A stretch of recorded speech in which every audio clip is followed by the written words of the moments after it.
Entonces voy a la primera pregunta. ¿Quién se anima pues, de nuestros conferencistas? Todos pueden participar, igual las personas que están pues, hoy acompañándonos. La primera pregunta es: ¿cómo podemos evaluar con los criterios de hoy los procesos y decisiones de una época histórica, reconociendo tanto sus logros como sus controversias? Bueno, a mí se me hace que tenemos que reconocer la historia perfectamente. Necesitamos tener los archivos para poder discutir, porque cuando uno empieza a ver la historia, si hubieran cosas negativas que pasaron, pero lo negativo no era tanto como lo positivo. Y nos tenemos que enfocar en traer a la memoria. Que desde ya coincido con lo que se dice y me parece que es importante en algún medio, ya que estamos en la era de los medios de comunicación, tener, por ejemplo, listas de libros buenos, los lugares donde se encuentran los archivos, quizá dividido por temas, y hacerlos de acceso, hacer que todo el mundo, el que quiere buscar algo, que lo pueda encontrar con más facilidad. Bien, pues es muy evidente, la evaluación es la vida misma de hoy, el estar aquí reunidos, que ya no sabemos cuántos países estamos representados, pero sabemos que todos buscamos lo mismo de nuestros orígenes, que es la promoción de la persona, que es la persona como fin último y todo lo demás puesto como medio. Es decir, que cuando en el discurso de cada día se asemeja y coincide con la vida de cada día, sentimos que esa coherencia nos permite a todos reconocernos como hispanoamericanos, que tenemos unos intereses comunes, pero también un objetivo común, que es absolutamente humanista, y desde ahí todo lo demás lo ponemos a disposición de mejorar las condiciones de vida en la geografía y en el lugar donde nos encontremos.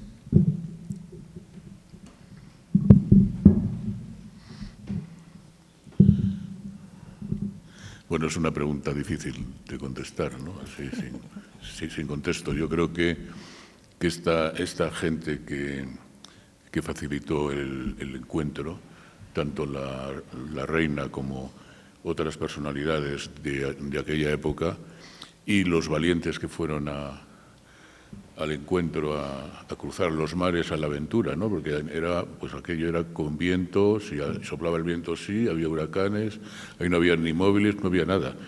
Es un parecido como a los astronautas que van a explorar el espacio, que para nosotros son héroes, pues aquella gente ciertamente tiene un mérito que yo creo que hay que poner en valor, ¿no? Siempre se cometen errores, pero para cometer un error hay que intentar hacer alguna acción, ¿no? Que en este caso era muy positiva en su inicio.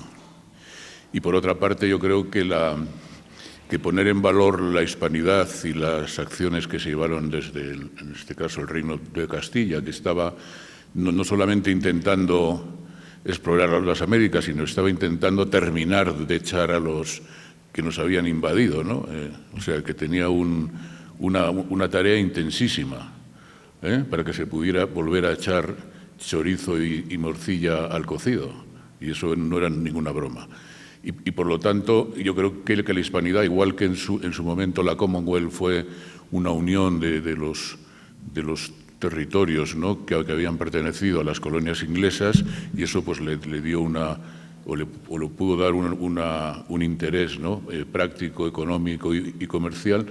Yo creo que poner en valor la hispanidad y volver a unirnos para promover no solamente la cultura, sino la democracia y otro tipo de valores, y también la investigación, ¿no? Porque todavía hay muchas plantas que comentaba el doctor Bascones antes, no solamente la coca, sino muchísimas plantas que están en el imaginario popular y que todavía no se han puesto suficiente en valor, ¿no? Porque muchas de los problemas de salud tienen la solución en las plantas, ¿no? En el mundo vegetal. Y esto, bueno, pues recientemente, por ejemplo, el tejo, que se descubrió hace poco para el cáncer de mama, que es fantástico, ¿no? Y así algunas otras cosas. También sirve para mal, como el burundanga para hacer cosas improcedentes, ¿no? Pero yo creo que esa investigación todavía está a mitad de camino y, bueno, Y todo, en medicina, en la dosis está la virtud, ¿no? Y la coca en pequeñas cantidades puede ser estupenda para controlar el olor y otro tipo de problemas. Y de hecho hay muchos medicamentos ahora que, como sabéis, están modificados a partir del cannabis y que van muy bien para enfermedades, por ejemplo, la esclerosis o otro tipo de enfermedades en las que hay una permanencia del dolor intensa y se pueden mitigar con ese tipo de plantas que han venido de estas tierras, ¿no? Maravilloso, gracias, doctor. Bueno, hablar el último significa decir que estamos de acuerdo con todo lo que han dicho los demás, pero sí que me gustaría añadir algún detalle específico. Pues los conquistadores, cuando tomaron el barco y vinieron hacia estos países, pues la primera idea era la ilusión y el deseo de aventura, pero una vez que llegaron vieron que eso se transformaba en un deseo de permanencia, en un deseo de concurrencia con otra cultura. Y eso para mí es la característica más importante que tiene el tema. Y referente al tema de la educación, pues es fundamental que se enseñe todos estos aspectos de una forma coherente y correcta.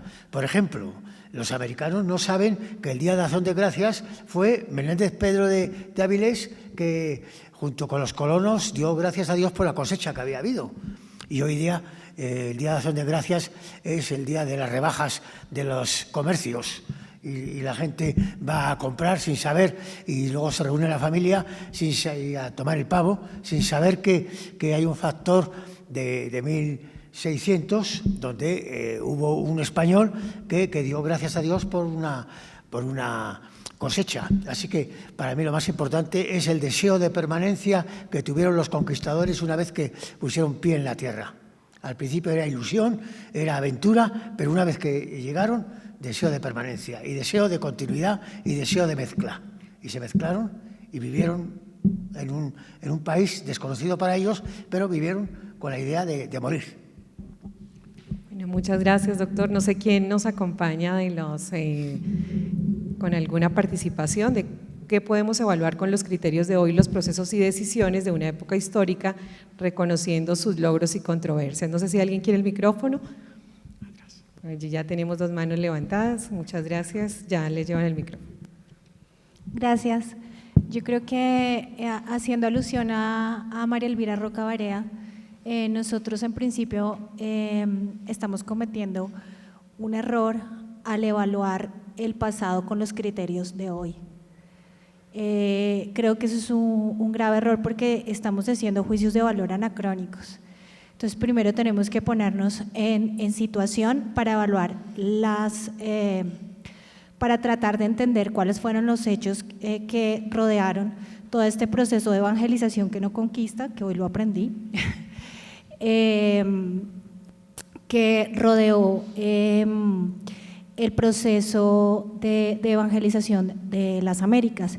Y a partir de allí empezar a sacar lecciones aprendidas para aplicar en el día de hoy. Todo lo que nuestros conferencistas hoy en día, el día de hoy dijeron y concluyeron sobre la gesta evangelizadora en América deja unas lecciones que podemos aplicar en el día a día hoy. Abrirle la puerta a el análisis anacrónico del pasado es abrirle la puerta también a ideologías que han sido desde hace mucho rato tan perjudiciales y que han promovido justamente la leyenda negra antiespañola. Por eso es que la historia y la conclusión a la que llega doña María Elvira, porque estoy reproduciendo lo que ella dice, es justamente eso, que la historia hay que valorarla y aprenderla bajo los criterios de ese entonces y aplicarlos y traerlos a hoy, pero como lecciones aprendidas. Bueno, muchas gracias. Creo que hay otra mano adelante. Gracias.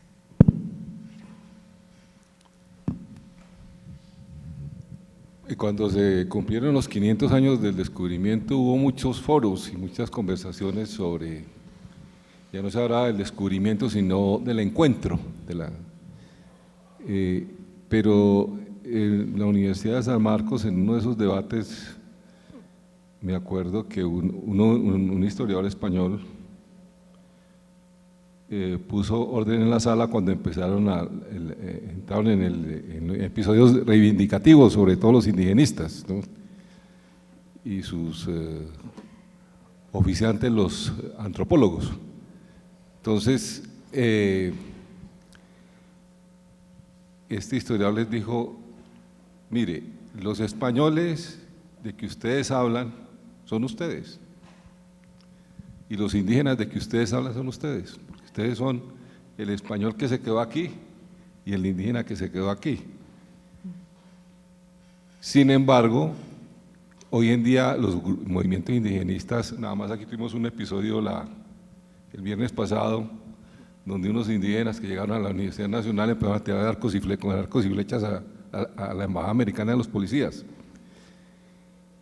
Esa corriente indigenista que la han, digamos, llenado de resentimiento y de victimización, como decía en la apertura Monseñor muy lúcidamente, ¿no?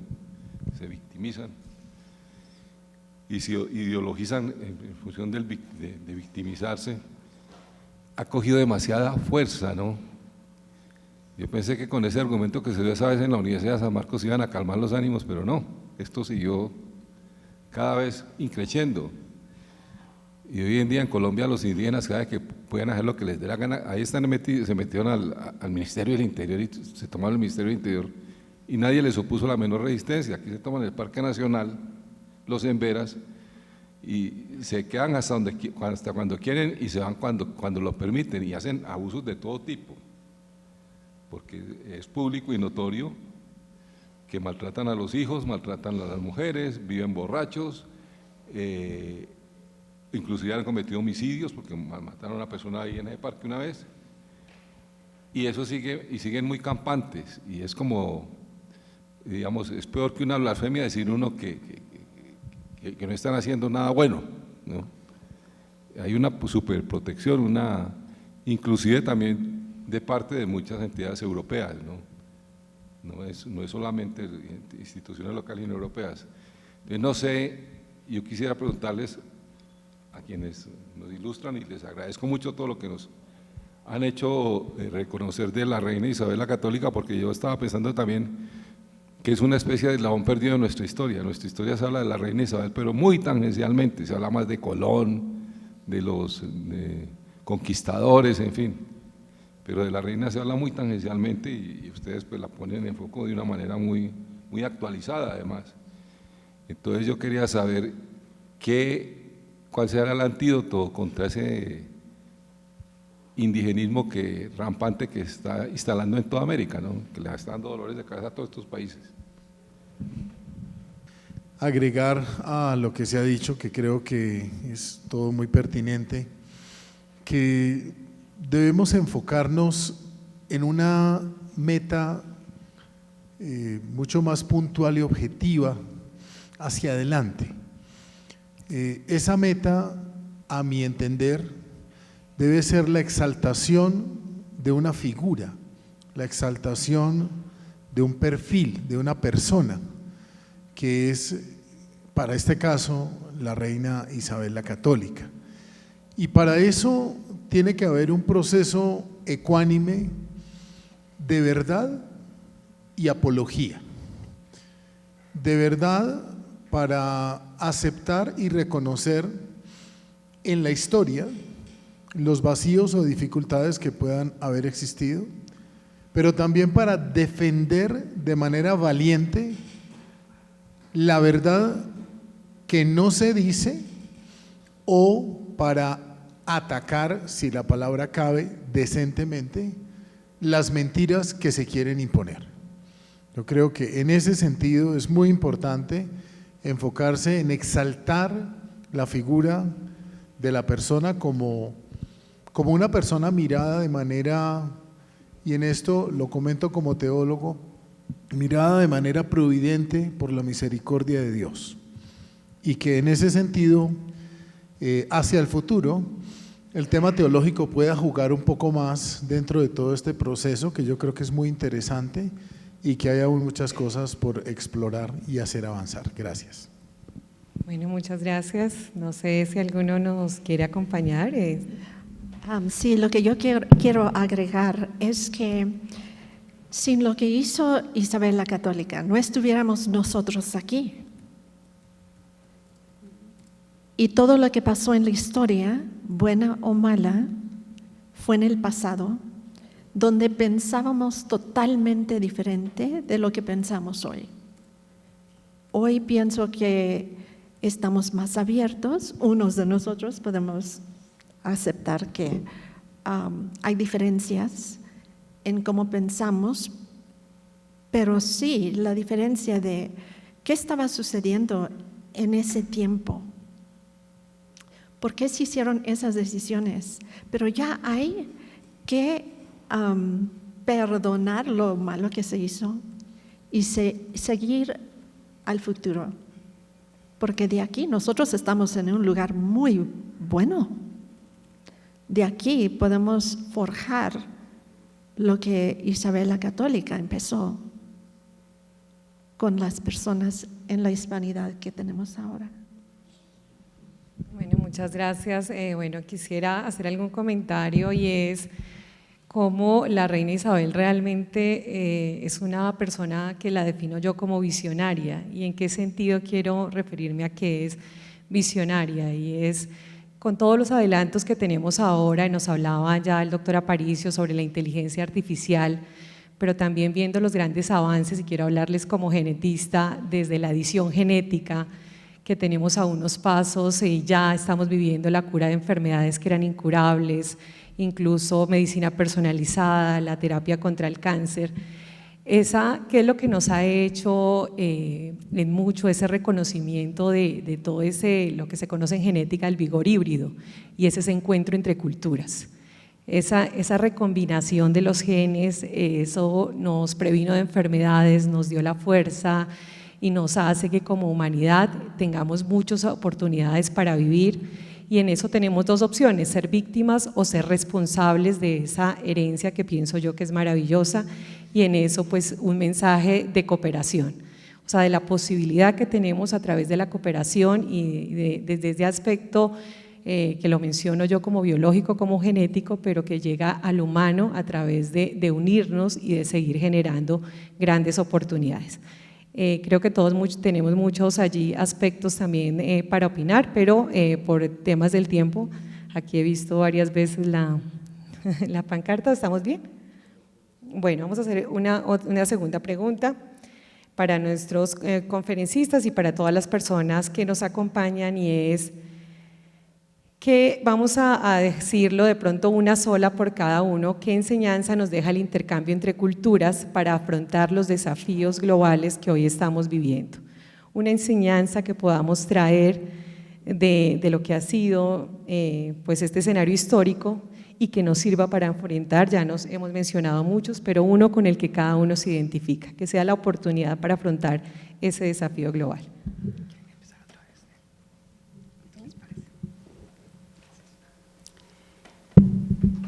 El valor de la dignidad humana, ¿no? O sea, todos hijos de Dios, creados a su imagen y semejanza, esa claridad con la que lo ve Isabel, que se ve en concreto en el codicilo, cuando habla de los indios, cuando habla de que todos son hijos, que todos son sus súbditos, el valor de la persona humana ante Dios. Maravilloso, gracias.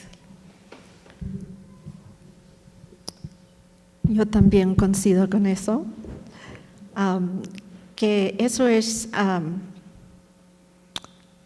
forjar entendimiento entre diferentes culturas, entendimiento y poder entendernos mejor, aunque haya diferencias en esas culturas.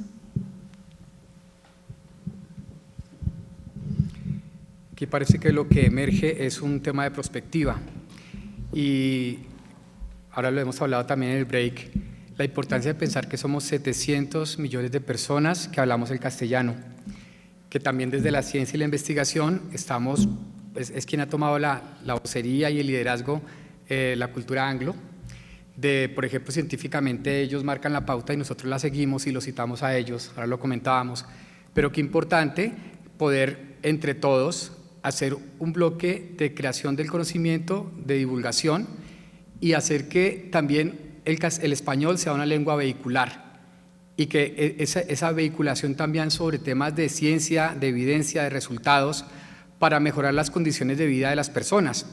Aquí tenemos grandes médicos, ingenieros, aquí teólogos, donde podemos comenzar a pensar la realidad desde diferentes perspectivas y desde esa visión interdisciplinar poder dar soluciones a las grandes preguntas de la humanidad, pero con ese aporte que significa estar juntos, comprendiéndonos, ir a cualquiera de nuestros países de América y también 80 millones en Estados Unidos, por ejemplo, y entendernos y entre todos construir esa generación de conocimiento, esa sociedad del conocimiento, donde podemos resolver problemas uniéndonos desde lo disciplinario, pero también desde la diferencia de nuestras propias culturas geográficamente, pero también lo que compartimos. Así que esa perspectiva de unirnos, de que así como la Unión Europea, 27 países, ahora, bueno, casi 30, pudieron desde las diferentes lenguas fraguar lo que han hecho hasta el día de hoy, nosotros que lo tenemos tan fácil, no hemos dado los pasos adecuados.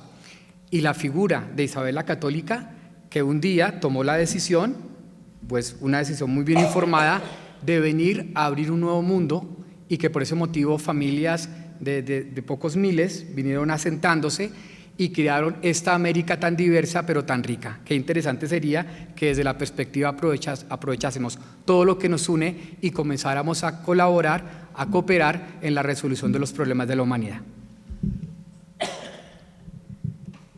Don Antonio, habla tú para llevarlo yo.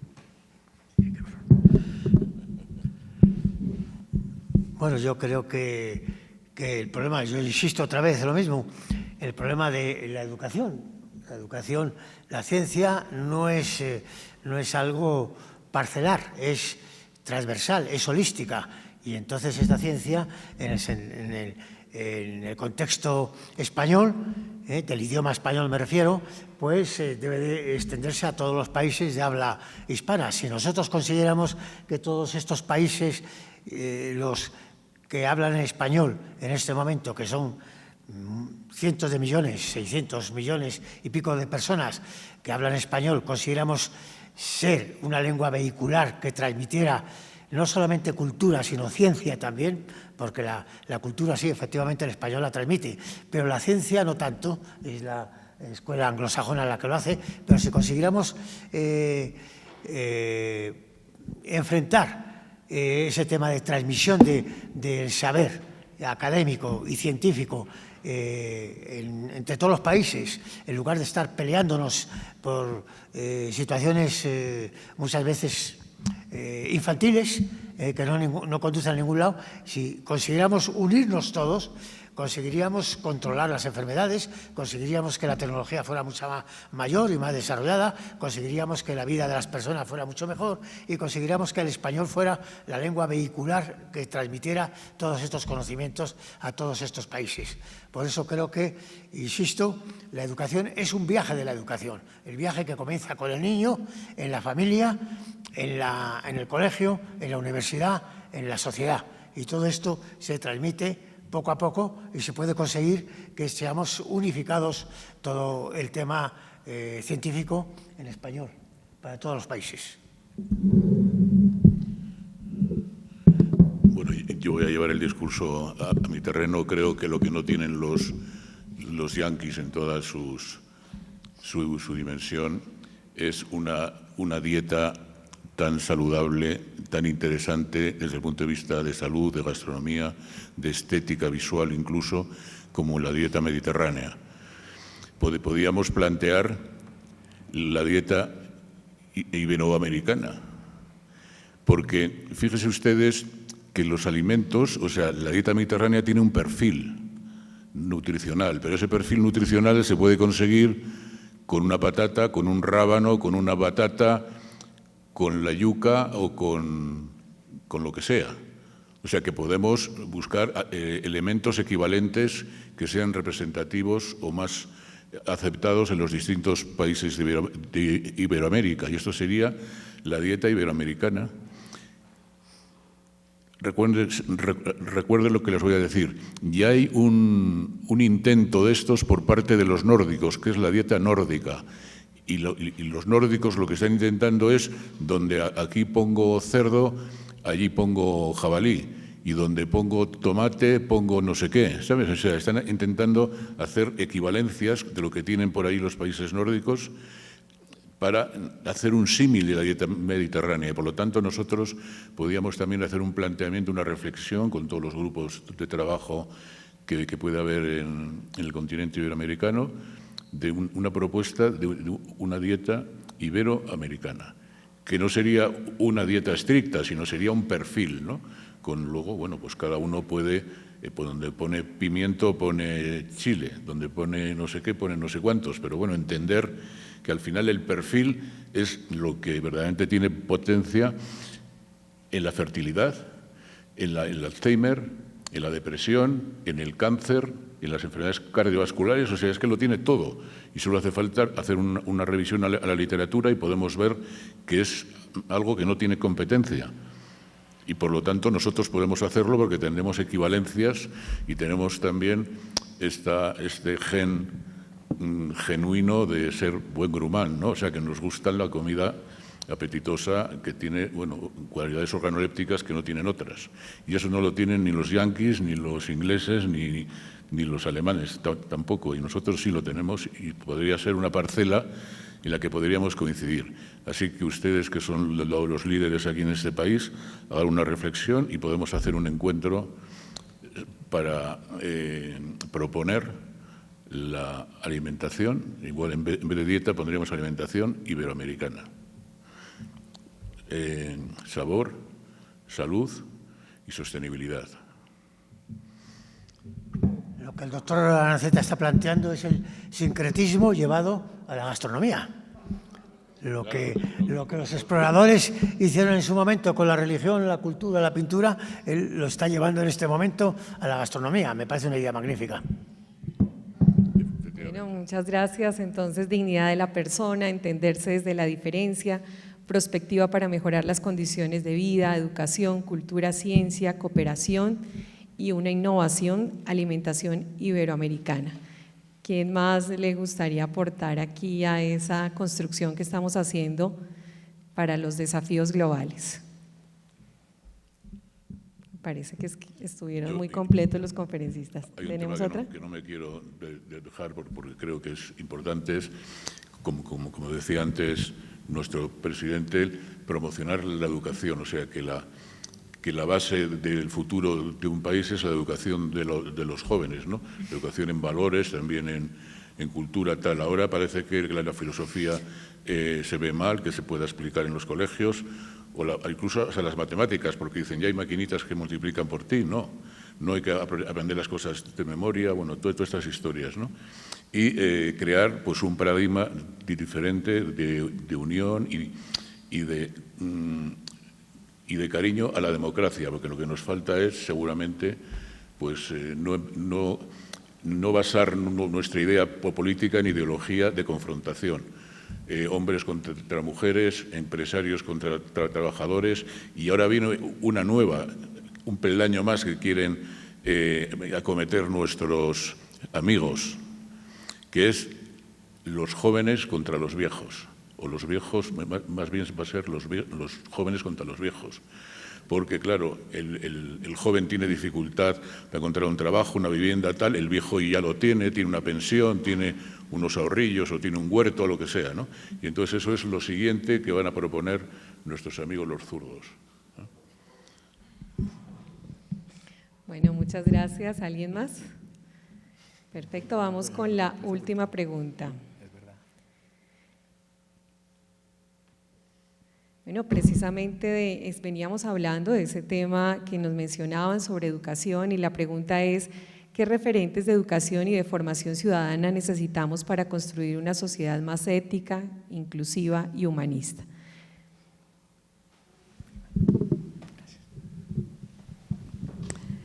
Gracias por la pregunta, es muy interesante. Yo lo que he visto en los Estados Unidos es que lo que están enseñando en las universidades es el activismo. Ya no es la historia como era, ya es tratar de borrar la historia. Esto es algo que yo veo como un problema grandísimo. Tengo un ciudadano español que está trabajando para obtener su doctorado y le dije, ¡ay, mira qué bueno! Necesitamos más doctorados en personas que entienden la hispanidad, cómo se formó todo. ¿Y saben lo que me dijo? Me dijo, no puedo escribir sobre eso. Mi universidad, que es la Universidad de Texas en El Paso, me ha dado un tema de activismo, de negatividad, y él tiene que escribir sobre eso. Y le dije, ¿y qué pasó con los archivos? Pues ya ni leen los archivos, porque leen libros que los han escrito hace 2 años y no quieren que escriban sobre libros antiguos. Que allí es donde está la clave. Los archivos es donde está lo que pasó. Y eso es lo que están tratando de borrar. Así que para mí me gustaría ver una universidad que enseñe la verdad, sin activismo, solamente la verdad. Y de allí empezar a hacer investigaciones sobre más archivos, porque hay tanto que no conocemos en los archivos. Y allí es donde tenemos que buscar.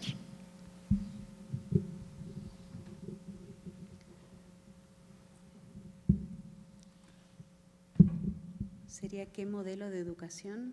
La pregunta. Sí, como un referente de educación y de formación ciudadana para construir una sociedad más ética, inclusiva y humanista. Más allá de ser religiosa, yo voy a unir todo con la religión, ¿no? Y con Dios, que es el que nos hizo y en su Hijo Jesucristo nos trazó el camino a seguir. En la medida, y ahí comparamos a Isabel, en la medida en que el hombre está más unido a Dios, más hombre. En la medida que el hombre está más separado de Dios, o sea, más hombre racional. En la medida que está separado, más animal. O sea, menos racional, más animal. El tema de la religión en la educación es fundamental porque nos dice y nos enseña de dónde venimos y hacia dónde tenemos que ir. Y entonces después, evidentemente, que la ley natural es el fundamento que nos da Dios en cada uno, a cada hombre, con esa conciencia que después con la vida espiritual eleva lo natural, ¿no? Entonces, el tema de la misión, el tema de educar en la religión y el tema de apuntar hacia Dios. Que es una cosa difícil, es difícil, hay que educarlo desde la infancia, como bien dicen, porque es mucho más fácil enseñar a un niño que enseñar a un adolescente, que no quita que haya que educar y evangelizar a todos, ¿no? Pero el modelo en esta vida es Jesucristo. Más fácil, más cerca es ver una Isabel la Católica, un Carlos Acutis y los santos que nos da la Iglesia como modelo. Y después aplicar para la realidad están todos los métodos educativos de los santos pedagogos, como San Francisco de Sales, San Juan Bosco. Bueno, España tiene varios. Ahí en Granada, el padre Majón, el de las escuelas Ave María, Majón. Bueno, y los grandes santos que han enseñado a llegar a Dios, porque estamos acá de paso. No sé si... En nuestro contexto hay algo muy fuerte y muy interesante que a veces no tenemos en la perspectiva, y es el autorreconocimiento. Y si hay algo que nos define como autorreconocimiento es el mestizaje. Aquí a veces olvidamos que somos mestizos, y como ustedes lo decían también antes en la intervención, y lo ha dicho antes uno de los participantes, somos españoles pero también somos indígenas, y la gran riqueza y la fuerza de la unión hace que seamos la raza cósmica, como decía algún filósofo, bueno, algún pensador aquí de Latinoamérica, esa raza cósmica donde estamos tan enriquecidos de todas las culturas, y esa es la mejor expresión de la inclusión. La inclusión es que nos reconocemos que somos parte de todo, y ese todo es el que nos permite dirigirnos a todos con la tranquilidad de que cuando reconozco al otro me reconozco a mí mismo, de cuando ayudo al otro me ayudo a mí mismo, y esa mentalidad es lo que nos permite a nosotros desde este contexto poder decir que nos comprometemos con la humanidad que somos nosotros mismos. Si nos vamos a Europa, claro, los romanos, los godos, los ostrogodos, todas las culturas que han venido y que se han fraguado 800 años del Islam allí y de los árabes, y que ellos vinieron luego aquí y estamos mezclados, esa riqueza a veces la olvidamos. Por eso cuando hay una autodeterminación de que, bueno, el indigenismo o el no indigenismo, olvidamos que se cruzó hace miles de años el estrecho de Bering y que en realidad nuestras raíces son asiáticas. Es este olvido de la historia, de las actas, de lo que nosotros podemos reconocernos en la historia, es lo que hoy está ocasionando esos discursos que están defendiendo todo menos lo humano. Entonces, esa integración de reconocernos, de autorreconocernos y de reconocer al otro es uno de los pasos más importantes que podemos dar para una educación. Recordemos que la educación lo que hace es poder sacar de una persona lo que ella es, no en la imposición, sino en autorreconocimiento. Y desde ahí es la gran apuesta ética, con unos principios éticos como la autonomía, como la búsqueda del bien común, como el tema de la transparencia, etcétera, que nos da la tradición también de pensamiento, es donde nosotros podemos pensar aquello a lo que estamos acostumbrados. Y en ese trabajo permanente, entre una reflexión ética sobre la moral, sobre las costumbres que tenemos, pero al mismo tiempo viendo la riqueza que cada uno somos, y somos más fuertes cuando somos equipo, comunidad, cuando somos humanidad, es como realmente nos vamos a educar con el ejemplo, con el reconocimiento y con el impulso que da el saber que todos tenemos que trabajar por un bien común. La idea es, ¿cuál es el bien común?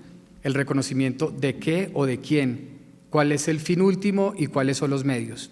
Y en la medida en que lo podamos posicionar en nuestro discurso, en todos los contextos, nosotros más en el universitario, sobre todo por el carácter académico de este congreso, es donde vamos a poder convertirnos en referentes o al menos en impulsores de las personas más jóvenes que esperamos que no se vengan contra los viejos a medida que nos vayan pasando los años.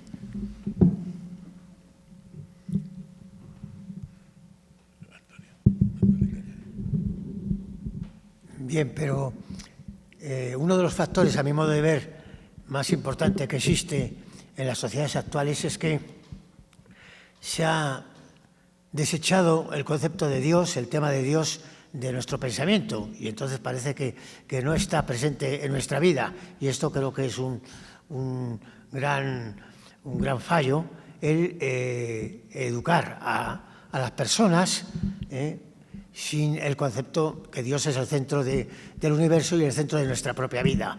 De nada sirve educar a un niño si luego la familia no continúa esa educación, así que hay que hacer el doble sentido de educar al niño y también educar a los padres para conseguir que sea un trabajo mixto. Y eso pues se puede realizar de muchísimas maneras, pero una de las formas más importantes, a mi modo de ver, de hacerlo es en la educación de la enseñanza. El profesor enseña, mientras que, el profesor enseña, sí, mientras que el maestro transmite valores, aparte de enseñar. Es la diferencia que nosotros tenemos que tener en nuestro concepto académico, transmitir un ejemplo, transmitir unos valores, transmitir unos principios, aparte de enseñar, por supuesto, conocimientos. El profesor simplemente enseña los conocimientos estrictos, sin ningún ambaje de otro tipo de valor, sin otro tipo de valor moral. Y eso es lo importante que tiene el profesor y el maestro en este caso. Por eso creo que el maestro debe de ser el centro de la educación, transmitiendo la educación con el centro de Dios en el niño. Y en segundo lugar, y de forma secundaria, en la familia.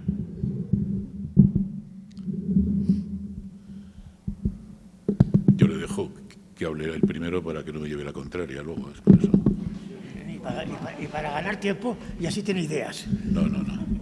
Bueno, creo... No, era una broma. Yo creo que los sacerdotes y los religiosos podrían hacer un gran apoyo al tema de potenciar la figura de la hispanidad. Yo me quedé sorprendido que fui ayer con don Antonio a la catedral, la cantidad de gente que estaba en la iglesia escuchando la misa. La cantidad de gente, de niños jóvenes, niños y jóvenes adolescentes. Y esto no pasa en España. En España la mayor parte de la gente que va a misa o que va a los oficios es gente mayor ya.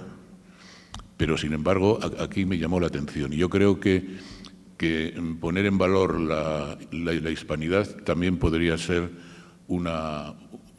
tendríamos un apoyo importante por parte de ustedes, de los religiosos, ¿no? A cada uno en su medida.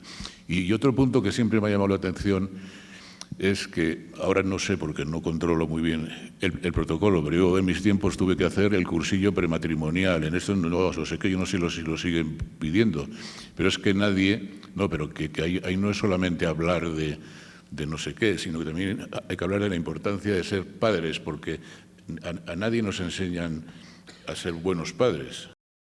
Pues no sé si se puede pedir a la hora de bautizar, a la hora de tal, ¿no? Porque a veces se han hecho cosas que no conducían a nada, pero igual, ya que no lo hace la administración, ¿no? En la preparación al parto, para que respire el marido y la mujer a la vez, para que duela menos, pero no hay una preparación ni alimentaria, ni psicológica, ni educativa, ¿no? La responsabilidad que tienen los padres desde el punto de vista de la alimentación, de dar pecho o no, es importantísimo, es que es importantísimo, es entre el blanco y el negro. Entonces, esto sí se podría hacer una simbiosis entre ustedes que tienen una gran capacidad de mando, ¿no? De decir, bueno, vamos a hacer para un cursillo intenso y breve para ser un buen padre, madre o lo que sea, ¿no? Porque ahora hay tantas figuras, pues por lo que sea. Pero yo creo que podría ser interesante el tener un punto de partido en que la gente tenga la sensibilidad de que esa ayuda formativa, ese respeto que se ha perdido, muchos valores que tenían nuestros padres y que ahora ya no se transmiten, pues intentar volver a renovarlos. Y el tema de la hispanidad es un tema fundamental, porque 700 millones de personas que pudieran unirse en una causa común, ya sea en alimentación, en salud, en aspecto espiritual, sería la bomba, impresionante. Porque no se va a poder conseguir, ¿no? Además es que tendríamos la ayuda de Isabel la Católica, que ya será enseguida beata, luego santa y luego supersanta, y de todos los santos de la hispanidad que tenemos por ahí rondando, ¿no? Entonces yo creo que se puede intentar. Así que estamos en ello. Yo solamente solamente es una matización. En España está surgiendo un movimiento últimamente, en los últimos 4 o 5 años, muy importante entre los jóvenes, que están adquiriendo valores, están adquiriendo principios y buscando a Dios a través de la música. Hakuna, Efetá, el Camino de Maús, etcétera, están consiguiendo grupos de transmisión de estos valores y de este conocimiento y búsqueda de Dios a través de la música. Y eso es un dato importante que podría extenderse a través de todos los países, porque la música hace unión y es positiva a la hora de transmitir estos valores. Cuando se refiere a la música no se refiere al reggaetón, sino a otro tipo de música. El padre Alberto quería participar. Sí. Para que por favor el micrófono. ¿Es este mismo? No. Ah, ya. ¿Yo? Sí. Solo… Ay, perdón. Buenas tardes. Bueno, la idea mía en esta reunión es que nos reunimos en torno a la reina Isabel la Católica y el interés nuestro es que ella pase a los altares. Ese es en concreto el asunto. Entonces les comento brevemente una experiencia que me quedó grabada.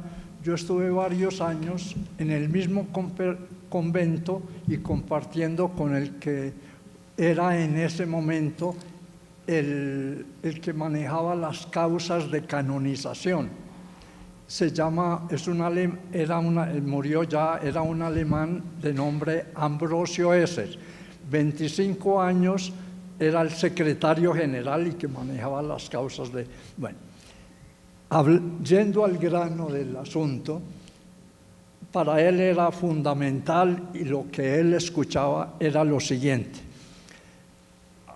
Cuando hablamos de persona humana, hay unas características generales, como decir que el hombre es animal racional, entonces nos identificamos como racionales.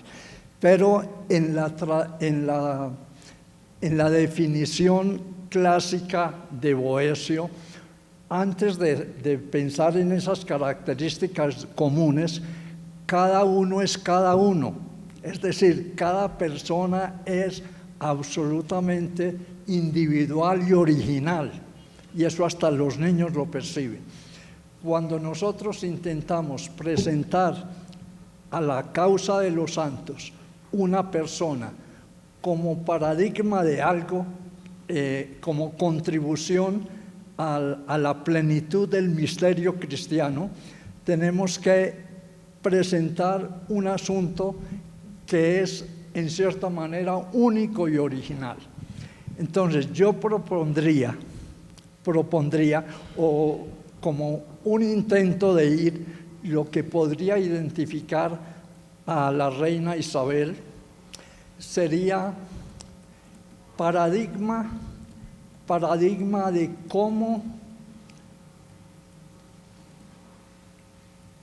tratar lo que el Concilio Vaticano II llamó signos de los tiempos.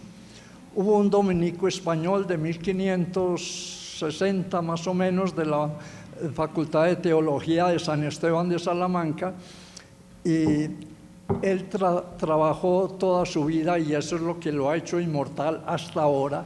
Se llama Fray Melchor Cano, que escribió un libro que fue hasta hace 50 años, era texto en todos los seminarios.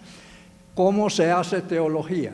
Para hacer teología se parte de la tradición de la Iglesia, de la Sagrada Escritura, de los santos padres, del magisterio de la Iglesia y un asunto que da actualidad, y eso se llama signos de los tiempos. La reina Isabel me parece a mí que es modelo o paradigma en cómo se manejan los signos de los tiempos en un momento como en el que estamos, porque el mensaje tiene que ser actual. Entonces, el siglo XXI, para el siglo XXI, ¿qué mensaje da o qué contribución original da la reina Isabel? Y una propuesta que me parece que podría ir por ahí es paradigma o modelo en cómo se trata el tema de los signos de los tiempos, que no es una cosa fácil, pero ella fue maestra porque era un tiempo tan difícil como el nuestro. Entonces, esas dificultades traslademos ahora y veamos cómo ella deja un mensaje fundamental y un aporte a la Iglesia de hoy. Muchas gracias. Gracias, Padre. Bueno, con este intercambio de ideas, de perspectivas, este diálogo, concluimos nuestro panel. Agradezco profundamente la participación activa de los panelistas, de los asistentes, cuyo compromiso enriqueció esta conversación sobre historia, cultura y educación. Hemos reflexionado sobre la complejidad, ya nos decían, no tanto de evaluar, sino de reflexionar sobre épocas históricas, reconociendo tanto sus logros como sus controversias. También destacamos el valor del intercambio cultural como fuente clave de aprendizaje para enfrentar los retos globales de hoy. Reafirmamos la importancia de contar con referentes sólidos y formación que promueva una sociedad ética, inclusiva, humanista, y en esto pues tenemos la figura de la reina Isabel. Este diálogo no termina aquí, su sentido se activa en la continuidad del debate, de la acción informada, del compromiso con los valores que queremos vivir y transmitir. Invitamos a seguir construyendo juntos ese camino hacia un futuro más justo y enriquecido por la diversidad. Gracias por su atención y su participación.